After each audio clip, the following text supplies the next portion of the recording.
여러분, 성경을 보면 하나님께서 이스라엘 백성에게 하나님에 대해서 알 수 있는 여러 장치들을 만들어 놓으셨어요. 대표적인 게 이스라엘의 절기입니다. 이스라엘 여러 절기들이 있는데요. 절기들을 통해서 하나님이 어떤 분이신지 알도록 해 놓으셨어요. 예를 들면 유월절, 여러분 유월절 아시죠? 우리 이스라엘 백성들이 출애굽하기 직전에 문설주에 피를 발라서 죽음을 뛰어넘는 유월절. 그래서 이스라엘 백성들은 유월절을 보내면서 우리를 죽음에서 구원하신 하나님을 떠올리게 됩니다. 여러분, 이스라엘 절기 중에는 초막절이 있어요. 초막절은 이스라엘 백성들이 출애굽한 후에 광야 40년을 살아갈 때 이 천막을 짓고 살았습니다. 그래서 초막절을 지키는 지금의 이스라엘 사람들도 그때는 특별히 텐트를 쳐서 그 초막절을 지킨다라고 해요. 그 초막에 머무르면서 광야 40년 동안 우리 조상들을 지키신 하나님을 기억하고 그 하나님께 감사하는 절기가 초막절입니다. 자, 이런 절기들 외에도 하나님은 여러 율법의 규칙들을 만들어 주시면서 하나님은 어떤 분이신가 하는 것들을 보여주시고 알려주시고 깨닫게 하셨어요. 자, 그 중에 하나가 오늘 우리가 읽은 이 도피성에 관한 내용이에요. 자, 오늘 우리가 읽은 본문인 여호수아 20장 1절부터 6절까지의 내용은 성경에서 참 독특한 제도입니다. 하나님께서 만드신 참 독특한 이 도피성이라는 제도예요. 이 도피성에 관련된 내용은 여호수아 20장, 오늘 본문이죠. 오늘 본문뿐 아니라 신명기 19장에도 또 민수기 35장에도 같은 내용을 기록하고 있습니다. 물론 내용은 조금씩 달라요.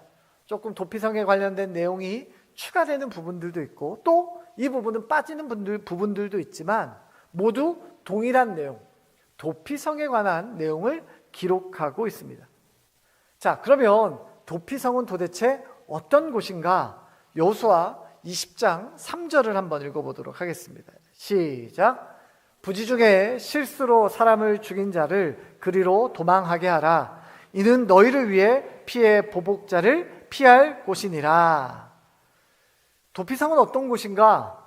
부지 중에, 그러니까 실수로 사람을 죽인 살인자가 도망가는 성이 바로 도피성입니다.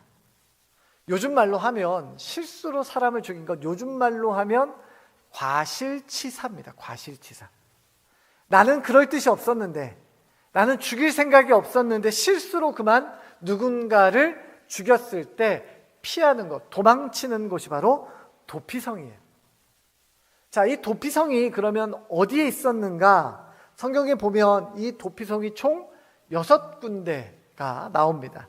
자, 민수기 35장 13절부터 15절까지입니다. 우리 같이 읽도록 합니다. 시작. 너희가 줄 성읍 중에 6을 도피성이 되게 하되 세 성읍은 요단 이쪽에 두고 세 성읍은 가나안 땅에 두어 도피성이 되게 하라. 이 6성읍은 이스라엘 자손과 타국인과 이스라엘 중에 거류하는 자의 도피성이 되리니 부지 중에 살인한 모든 자가 그리로 도피할 수 있으리라. 자, 위치상으로 보면 요단강을 중심으로 왼쪽 편에 3개의 성읍을, 오른쪽에 3개의 성읍을 이렇게 만들어 놨습니다. 자, 우리가 말로만 들어서 잘 이해가 안 가요. 그래서 제가 지도를 좀 준비해 와 봤습니다. 자, 이스라엘 지도입니다. 여러분 보시면 중간중간 빨간색 점들이 표시되어 있는 거기가 바로 도피성입니다. 자, 도피성 인근을 제가 색깔로 좀 칠해봤는데요. 색깔로 칠하면 이렇게 칠해집니다. 자, 이렇게 칠해주고요. 이렇게 칠해줍니다. 자, 또 그 다음은요. 그 다음은요. 그 다음은 또 그 다음. 자, 총 이렇게 6개의 도피성이 존재합니다. 요단강을 중심으로 좌우에 3개. 그리고 제가 이렇게 빨갛게 그 성을 중심으로 가까운 지역을 표시를 이렇게 해봤어요. 자, 이렇게 지도를 보니까 도피성이 이스라엘 땅의 각 지역별로 균등하게 이렇게 자리를 잡고 있다라는 것을 알 수 있어요. 자, 이렇게 도피성을 만드신 이유가 무엇일까요? 실수로 사람을 죽인 바로 그 사람이 가나안 어느 곳에 있든지 몸을 쉽게 피할 수 있도록 만드신 것이 도피성이에요. 그래서 도피성은 가나안 땅 어느 곳에 있든지 만 하루 만에 도착할 수 있도록 도피성의 위치를 저렇게 균등하게 잡았습니다. 유대 전승에 의하면 이 도피성으로 향하는 길목마다 어디로 가야 도피성으로 가는지, 도피성이 어느 쪽에 있는지 알려주는 팻말, 그러니까 이정표가 잘 세워져 있었다라고 해요. 그리고 도피성까지 가는 그 길은 아주 꾸불꾸불한 산길이 아니라 곧게 뻗은, 그리고 넓게 만든 길이고요. 잘 정비되어져 있는 길입니다. 그래서 매년 도피성에 사는 사람들은 그 길과 또 도피성의 위치를 알려주는 이정표를, 그 팻말을 매년 잘 정비했다라고 전해져요. 살인자가 된 그 사람이 혼란스러울 때 빠르게 도피성으로 갈 수 있도록, 안전하게 도착할 수 있도록 하는 것, 이것이 바로 도피성입니다. 자, 그러면 궁금증이 하나 생겼어요. 하나님은 왜 도피성을 만드셨는가 하는 것입니다. 하나님은 왜 만드셨는가? 여러분, 물론 실수로 사람을 죽이기는 했지만, 여러분, 그렇다고 살인한 사실이 바뀝니까? 내가 실수로 사람을 죽인 거는 그래도 봐줄 수 있는 부분일까요? 여러분, 너무 하나님은 가해자 편을 드시는 건 아닐까요? 여러분, 피해자 입장에서 보면 어떻습니까? 피해자, 누군가의 사랑하는 사람이고 누군가가 사랑하는 가족이 있지 않았을까요? 여러분, 그렇다고 해서 요즘처럼 법정에서 정당한 법 집행으로 살인한 그 사람에게 마땅한 처벌을 내릴 수 있는 시대는 더더욱 아니었습니다. 그렇다면 억울한 그 피해자가 억울함을 갖지 않도록 가족들이 좀 나서서 그 억울한 죽음을 대신해서 복수를라도 좀 해줘야 되지 않을까요? 여러분, 그런데 하나님은 그 가해자를 안전한 곳으로 도망가게 하셨습니다. 그 이유는 이거다, 그 이유는 이것 때문이다 라고 성경은 명확하게 설명하고 있지는 않아요. 하지만 하나님은 이 도피성을 만드심으로 인해서 우리에게 하나님은 어떠한 분인가 하는 것을 알게 하십니다. 자, 그러면 여러분, 하나님은 어떤 분이실까요? 하나님은 어떤 분이세요? 여러분, 저를 한번 따라해 볼까요? 하나님은 넉넉한 분이십니다. 여러분, 하나님은 넉넉한 분이세요. 하나님은 특별히 죄인에게 있어서만큼은 넉넉한 분이십니다. 여러분, 만일에 도피성이 없었다면 어떤 일이 벌어졌을까요? 도피성이 있지 않았다면 어떤 일이 생겼을까요? 여러분, 죽고 죽이는 이런 반복되는 복수, 여러분, 계속되지 않았을까요? 여러분, 예전에 중국 무술 영화나 서부 영화 같은데 영화의 마지막 장면은 어떻게 보통 진행이 됩니까? 마지막은 거의 대부분 부모님의 원수, 아니면 사부님의 원수, 내 형의 원수, 동생의 원수, 내가 원수를 갚으러 왔다. 그리고 결국엔 어떻게 끝나요? 멋있게 원수를 갚는 걸로 영화가 끝납니다. 딱 마지막에 이 원수를 갚고 그 사람을 죽이고 복수를 마친 주인공에게 카메라가 쫙 클로즈업 되고 멋있는 음악이 뒤에 깔리면서 슬로우 모션으로 영화가 끝이 납니다. 그러면서 영화를 본 사람들은 이렇게 이야기하죠. 야, 속 시원하다. 역시 주인공이 속 시원하게 복수를 잘했네. 여러분, 그런데 그건 영화고요. 실제 삶은 어떨까요? 실제 삶이라면 주인공에 의해서 죽은 그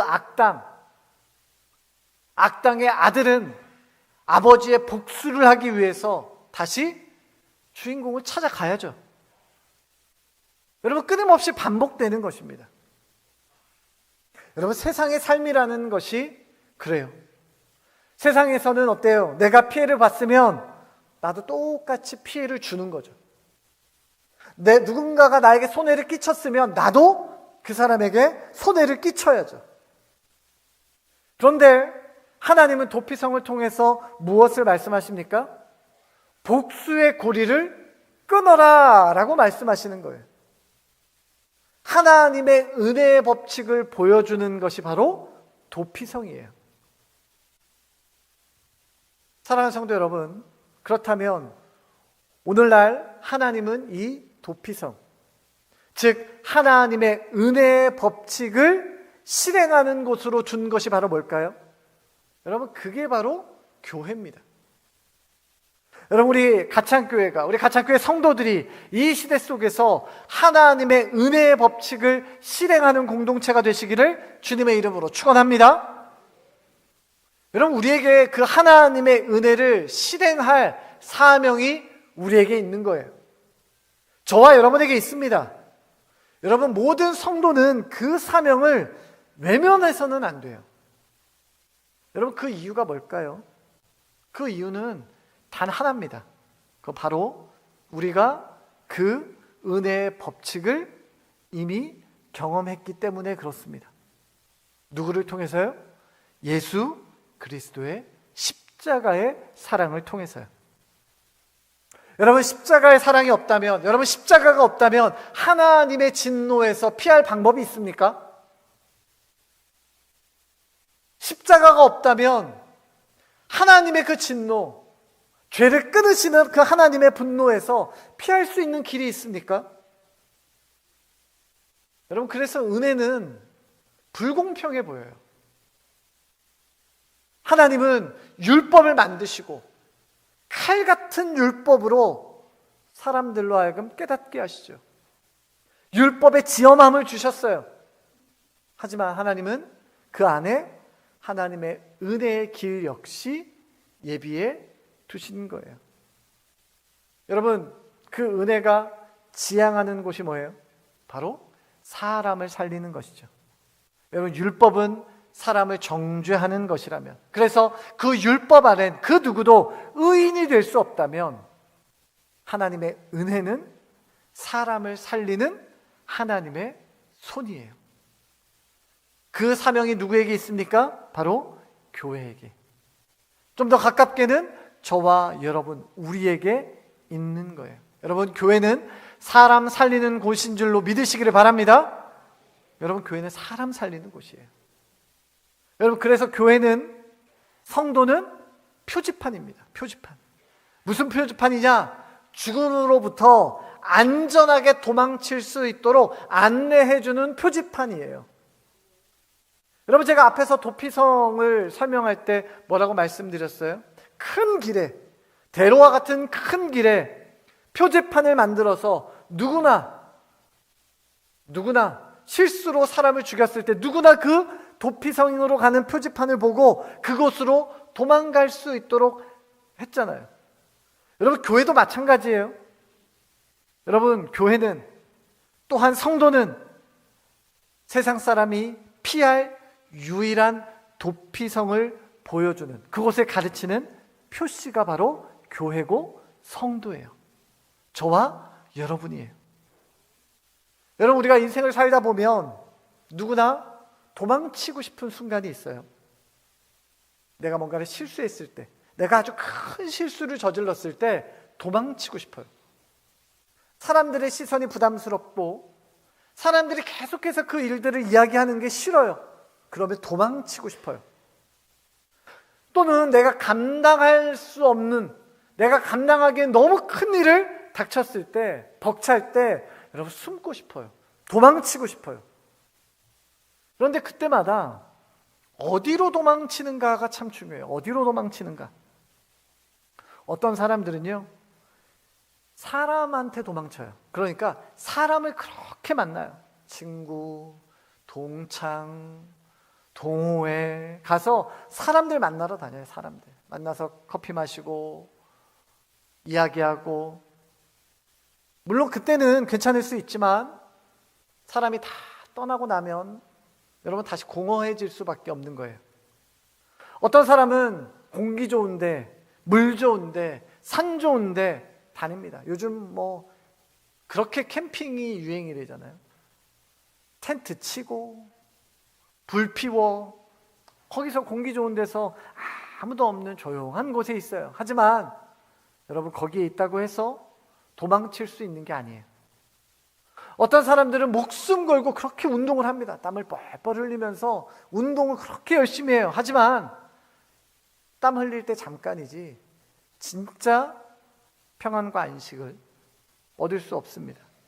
또 어떤 사람은 여러분 술로 피해요. 술로.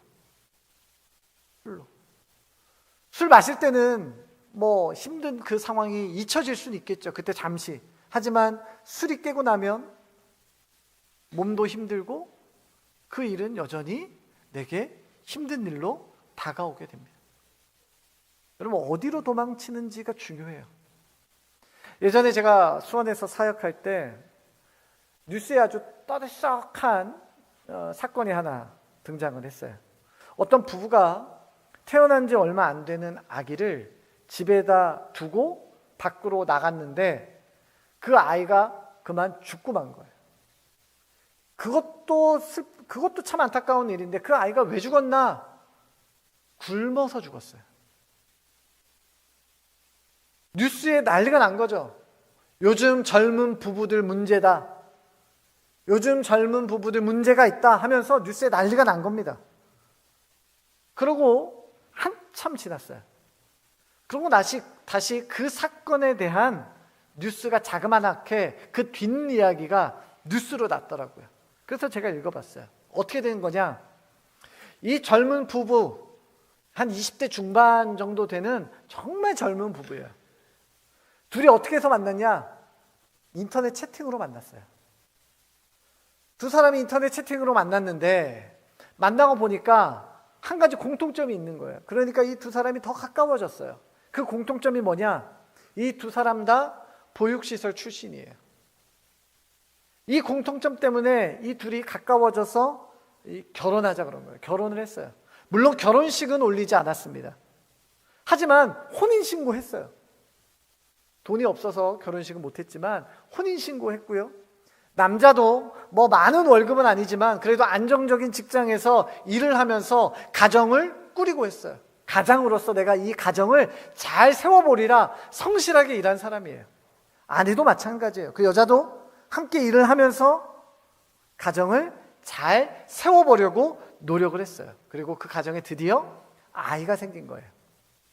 그런데 문제는 이 두 사람이 아이를 한 번도 키워본 적이 없는 거죠. 당연하죠. 신혼부부인데 언제 한번 키워봤겠어요? 뭘 해야 할지, 어떻게 해야 될지 힘든 거예요. 또 아이에게 어떻게 사랑을 줘야 할지, 아이를 어떻게 배려해야 될지 모르는 거예요. 왜요?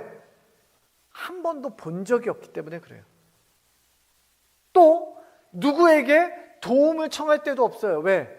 보통은 시댁, 친정, 부모님에게 도움을 받아서라도 처음에 힘든 그 순간을 잘 넘길 텐데 이 부부 주변에는 아무도 없었어요. 도움의 손을 내밀 어떠한 사람도 없었어요. 처음에는 어찌어찌 버틴 거죠. 어떻게 버틴 거죠. 그런데 하루하루가 너무너무 힘든 거예요. 이 아이가 자기들에게.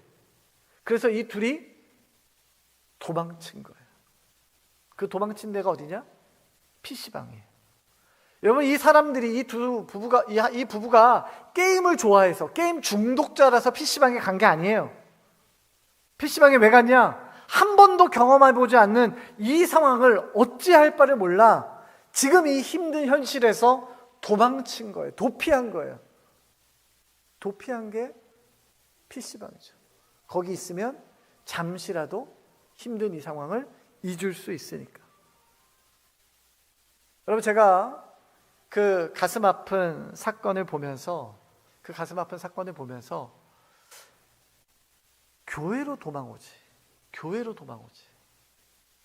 또 분명히 그 앞집, 그 옆집, 그 뒷집, 그 윗집, 아랫집, 하여튼 주변에 한 집은 분명 교회 다니는 권사님, 교회 다니는 집사님 분명 있을 텐데 그분에게 찾아갔다면 그런 일이 일어나지 않았을 텐데 라는 생각이 들더라고요. 여러분, 교회는 어떤 곳이에요? 여러분, 성도는 어떤 존재입니까? 여러분, 교회는 마음 좋은 착한 사람들 많이 모여가지고 좋은 일 하기 위해서 모여있는 그런 사단법인이 아닙니다. 사람들 모여가지고 돈 같이 모아가지고 좋은 일 하기 위해서, 우리 좋은 일 하기 위해서 돈 쓰자 하기 위한 어떤 로터리 클럽 아닙니다. 여러분, 우리가 아는 교회는 뭡니까? 교회는 어떤 곳입니까? 라고 물으면 우리 머릿속에 한 줄 문장이 있어요. 교회는 예수 그리스도를 주로 고백한 구원받은 사람들의 모임입니다 라는 정답과 같은 한 줄이 우리에게 있습니다. 알죠? 우리 너무도 잘 압니다. 그런데 예수 그리스도를 주로 고백하는 구원받은 사람들의 모임이라는 게 그럼 도대체 무슨 뜻이냐는 거죠. 그것이 우리의 삶에 어떤 의미냐 하는 거예요. 어떤 의미냐. 여러분, 쉽게 말하면 이런 뜻이에요. 저를 한번 따라해 볼까요? 가창교회 성도들을 보니 나도 그 교회 한번 가보고 싶다. 여러분, 우리 가창교회가 지나가다가 화장실 급해서 들어오는 그런 교회가 아니라 나는 걱정 염려가 그렇게 많은데, 나는 이것도 걱정 저것도 걱정, 이것도 염려 저것도 염려인데 교회 다니는 저 사람은 뭐가 그렇게 좋은지, 다들 저렇게 뭐가 그렇게 행복한지, 왜 저렇게 웃고 있냐? 나도 그 교회 한번 가보고 싶다. 나 지금까지 열심히 살았고 성실하게 살았고 게으름만 한번 피워본 적 없고 이만큼 여기까지 내가 이뤘는데 나는 왜 이렇게 공허하지? 왜 나 이렇게 공허하지? 그런데 왜 저 가창교회 사람들은 마치 세상을 다 가진 것처럼, 가진 것 아무것도 없는 저 사람들은 마치 세상을 다 가진 것처럼 저렇게 행복해 보이지? 나도 그 교회 한번 가보고 싶다. 아무 의미 없는 세상, 소망 없는 세상, 희망도 없는 세상, 더 이상 살 필요가 있나? 그런데 마치 가창교회 사는 저 사람들은 마치 영원히 살 것처럼 왜 저렇게 열심이지? 나도 그 교회 한번 가보고 싶다. 왜 가창교회 사람들은 행복해 보이지? 나도 그 교회 한번 어떻게 해요? 가보고 싶다. 왜 가창교회 사람들은 늘 저렇게 가진 것이 없어도 감사가 넘치지? 여러분이 하셔야 되는데요. 나도 그 교회 한번 가보고 싶다. 왜 가창교회 사람들은 늘 모여서 저렇게 서로 좋다고 모이지? 나도 그 교회 한번 가보고 싶다. 마태복음 5장 16절은 이렇게 기록합니다. 같이 읽도록 하겠습니다. 마태복음 5장 16절입니다. 시작. 이같이 너희 빛이 사람 앞에 비치게 하여 그들로 너희 착한 행실을 보고 하늘에 계신 너희 아버지께 영광을 돌리게 하라. 여러분, 성경에서 기록한 이 착한 행실에서 착한이라는 단어는 그냥 도덕적인, 윤리적인, 선한이라는 뜻을 가지고 있지만 또 어떤 뜻을 가지고 있냐? 아름다운이라는 뜻이 있어요. 귀한, 존귀한이라는 뜻을 가지고 있어요. 여러분, 이것은 누구의 성품이에요? 하나님의 성품, 하나님이 어떠한 분이신지를 나타내는 단어입니다. 우리 안에 은혜의 빛이 있을 때, 우리 안에 선함이 있을 때, 하나님을 닮은 선함이 내게 있을 때 그것이 세상을 비추는 빛이 되어서 세상은 우리의 빛을 보고 찾아오게 되는 것이에요. 사랑하는 성도 여러분, 어둡고 캄캄한 세상 속에 살아가는 이 세상의 사람들, 어디로 가야 할지 몰라서 방황하는 자들에게 저와 여러분, 우리 가창교회는 하나님을 바라보게 하는 이정표의 사명이 있습니다. 여러분, 우리 모두가 그 사명, 복음으로 세상 사람들에게 빛을 밝히는 사명을 감당하게 되시기를 주님의 이름으로 축원합니다. 여러분, 제가 앞에서 도피성을 설명했는데요. 자, 그러면 실수로 누군가를 죽인 이 사람이 도피성으로 그냥 오기만 하면 되는가? 아닙니다. 자, 여호수아 20장 4절을 우리 한번 읽어보도록 하겠습니다. 시작.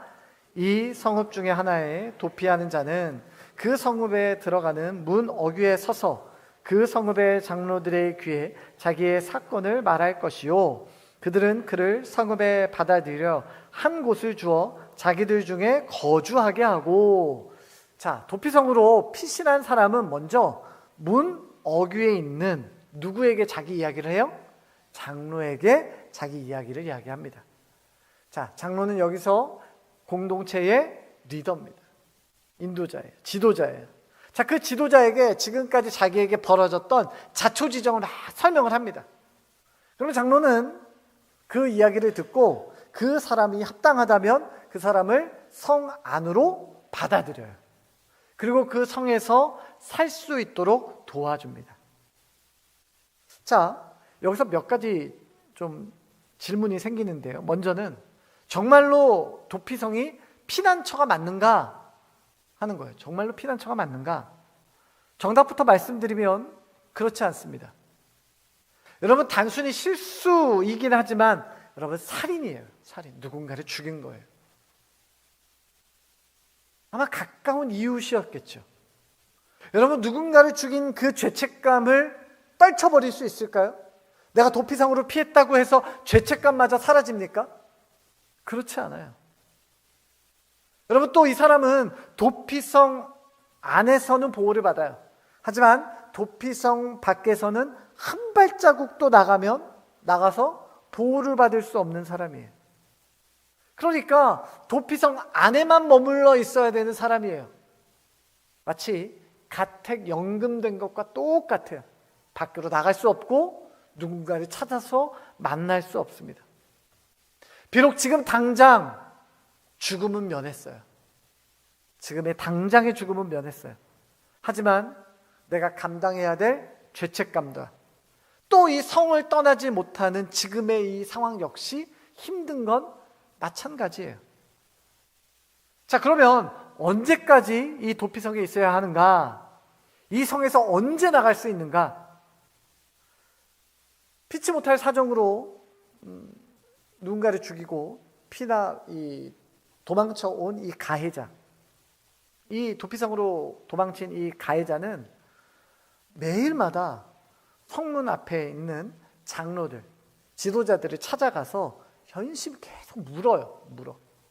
그리고 이 성으로 오는 여행객들도 있을 거 아니에요? 여행객들이 올 때마다 늘 물어요. 이렇게 질문을 해요. 뭐라고 묻냐? 혹시 이스라엘의 대제사장에 대해서 혹시 아는 거 있으세요? 이렇게 물어요. 혹시 대제사장님께서 살아는 계신가요? 물어요. 왜 대제사장의 안부를 이렇게 물어요? 이유가 6절이에요. 우리 6절 우리 같이 읽도록 하겠습니다. 6절입니다. 시작. 그 살인자는 회중 앞에 서서 재판을 받기까지 또는 그 당시 대제사장이 죽기까지 그 성읍에 거주하다가 그 후에 그 살인자는 그 성읍 곧 자기가 도망하여 나온 자기 성읍 자기 집으로 돌아갈지니라 하라 하시니라. 이 사람이 도피성을 나와서 집으로 고향으로 갈 수 있는 방법이 있는데, 첫 번째는 정당하게 재판을 받거나 현실적으로는 불가능합니다. 둘째는 그때의 대제사장이 죽으면 가능했어요. 자, 그러면 이 사람이 지금 뭐만 기다리고 있는 거예요? 왜 아까 사람들에게 대제사장님 안부를 그렇게 물었을까요? 오래오래 사시라고요? 아니에요. 대제사장 죽기만을 손꼽아 기다리고 있는 거예요. 대제사장이 죽으셔야, 돌아가셔야 내가 집으로 가는데, 대제사장 죽기를 손꼽아 기다리고 있어요. 나는 한 번도 그분을 만나본 적이 없지만, 누군지 알지 못하지만 일단 그분이 죽으면, 대제사장이 죽으면 비로소 죄인인 나는 자유를 얻게 되는 거예요. 사랑하는 성도 여러분, 여러분 이거 어디서 많이 들어본 얘기 아니에요? 여러분 히브리서 2장 17절은 이렇게 기록합니다. 같이 읽습니다. 시작. 그러므로 그가 범사의 형제들과 같이 되심이 마땅하도다.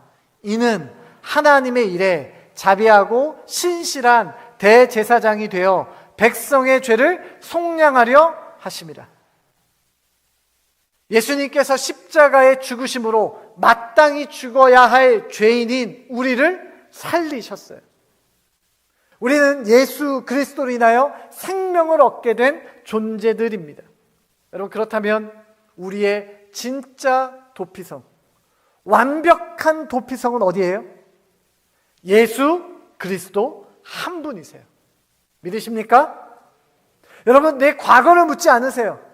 지금 있는 그대로를 받아들여 주시는 분이 오직 예수 그리스도세요. 여러분, 조건은 하나입니다. 예수 그리스도께로 피한 사람만이 이 은혜를 누려요. 도피성 근처에 아니에요. 도피성이 어딘지 아는, 그렇지 않습니다. 그 도피성으로 예수 그리스도께로 피한 사람만이 죽음에서 자유를, 생명을 얻게 되는 것이에요. 여러분, 그것을 누가 방해합니까? 사단은 방해합니다. 여러분, 사단은 우리의 죄를, 저와 여러분의 그 끔찍한 죄를 죄책감으로 만듭니다.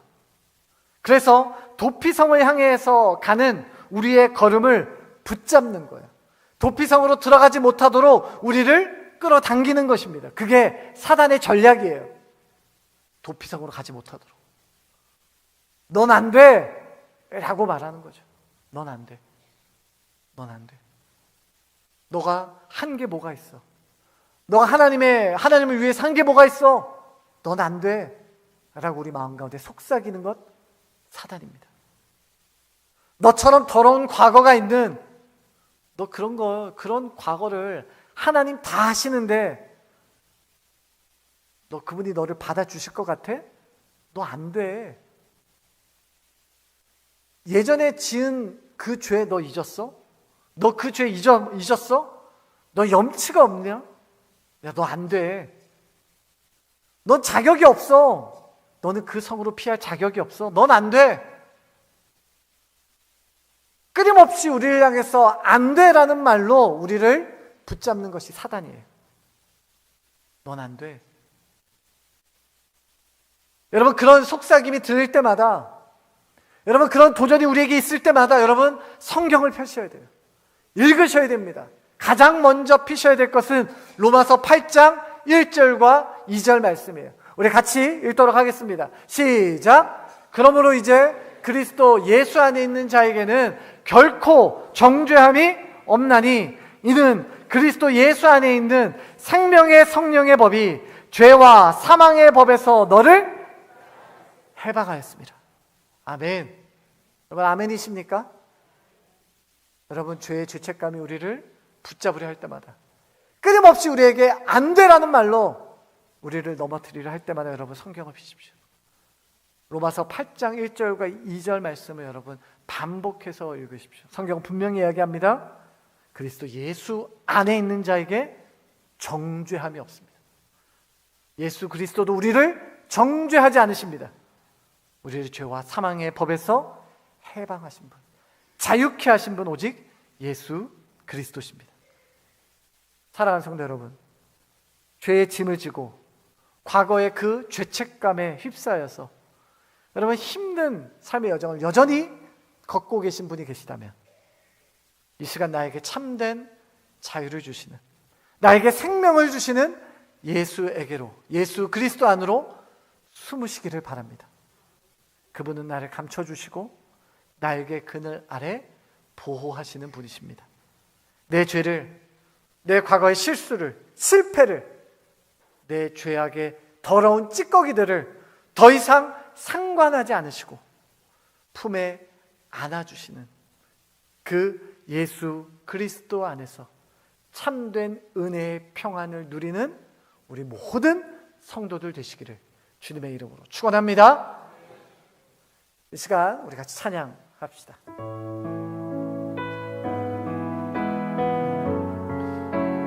여러분, 우리의 마음은, 우리의 몸은, 우리의 영혼은 상처 입었어요. 하지만 하나님은 우리를 그냥 내버려 두지 않으십니다. 세상의 소망이 다 사라져가도 주님의 사랑으로 품으시는 그 하나님을 우리가 이 시간 찬양합시다.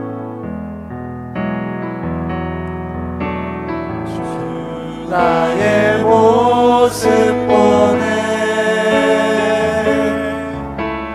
상한 나의 맘 보시네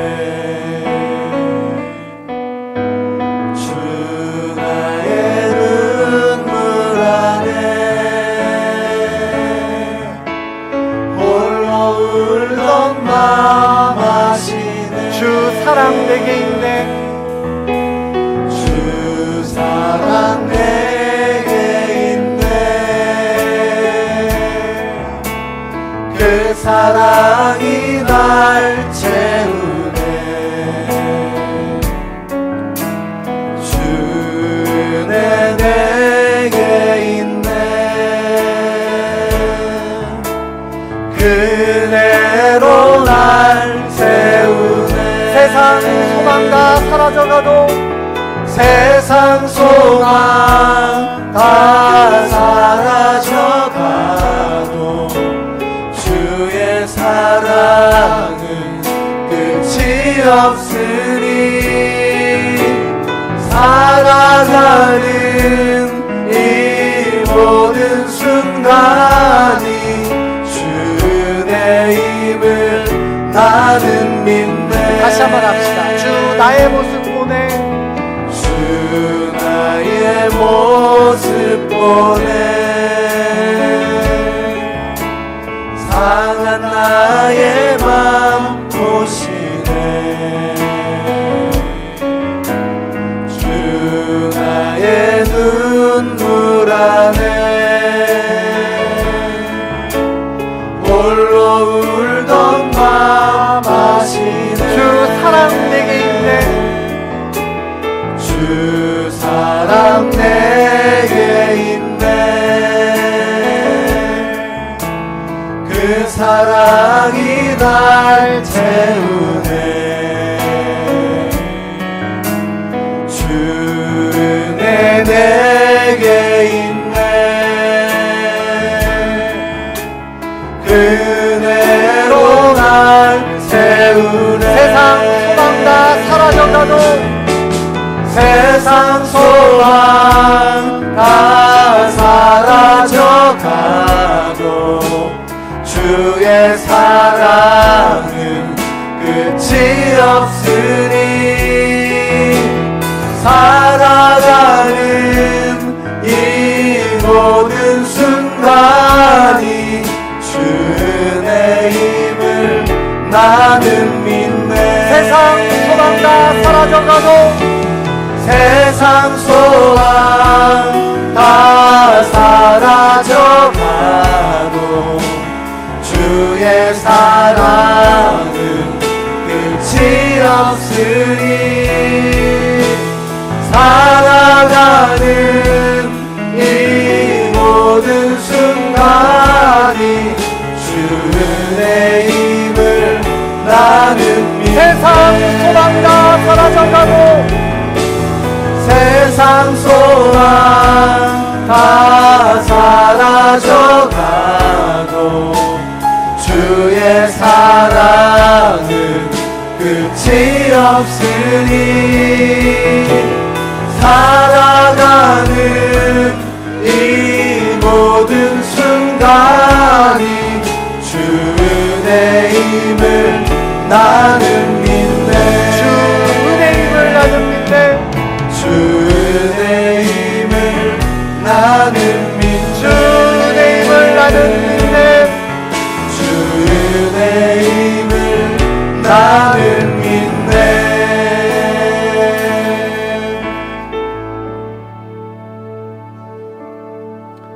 이 시간 우리 같이 기도하겠습니다. 여러분, 여러분의 영혼은 지금 어디에서 안식을 얻고 있으십니까? 내 안정적인 직장과 높은 연봉이 안식처입니까? 깨질 것 같지 않는 지금의 이 편안한 상황에 그저 안식하고 있진 않습니까? 여러분, 우리의 진짜 안식은 오직 예수 그리스도 안에 있을 때 가능한 줄로 믿습니다. 주님, 내가 오직 주님 안에서 누리는 평안을, 그 참된 평안을 얻게 하여 주시옵소서. 내가 누리는 그 평안을 통하여 세상의 두려움과 불안에 휩싸여 있는 수많은 이웃들이 내 안에 평안을 바라보게 하여 주시고, 내가 또한 우리 가창교회가 세상을 주님께로 인도하는 표지판이 되게 하여 주시옵소서. 사단의 정죄함에 무릎 꿇지 않게 하여 주시고, 오직 나를 죄와 사망의 법에서 해방시킨 주의 은혜를 의지하게 하여 주시옵소서. 이 시간 우리 주의 이름 한번 부르짖고 같이 한 목소리로 기도합니다. 주여,